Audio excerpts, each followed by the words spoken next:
Overreaction time. Sound the alarm.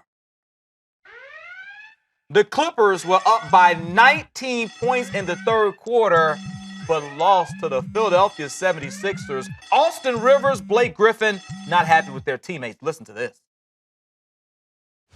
I don't even know where to begin. I'm just disappointed. Should have won the game. Didn't win the game. We got a lot of we got to clean up, man, within our team. That's all I'm going to say. We got to figure out. I just thought overall we played selfishly. Got a big lead and then just kind of started doing our own thing. Didn't really do what got us that lead. Stop playing defense, and a team like this that's won games, young, plays hard, well coached. They're going to take advantage of a run and feel. So I thought we just did a poor job in the third and fourth. Chris Paul expected to be out about 6 to 8 weeks. Yep. Overreaction time. Is this a sign of the Clippers going to be in trouble without Paul? No, that is not an overreaction.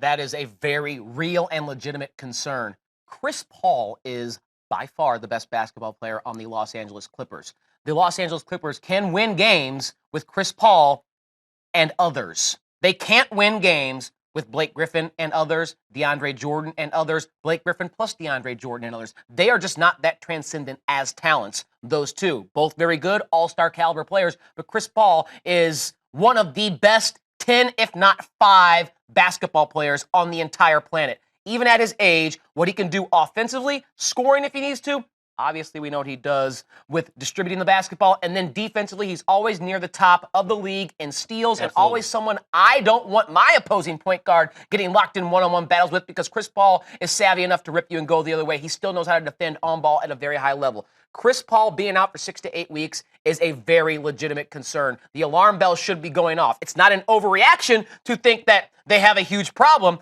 because Chris Paul, their best player, is out for a long time. If they are a 500 team without Chris Paul, I will be impressed. I will stand up and applaud. That's how much he means to this particular organization. So you think they'll take a huge tumble in the standings? Last time I checked, they were about the 4 seed, I believe. Of course, Golden State, San Antonio, and Houston were holding down the top 3 spots, and I believe the Clippers were 4, Oklahoma City 5. You think they take a huge tumble, and maybe they find themselves around 6 or 7, so to speak, in the West? I look at them right now. You're right. They're the 4 seed at 30-17. They have just a game advantage on Utah and a 3-game advantage on the Oklahoma City Thunder.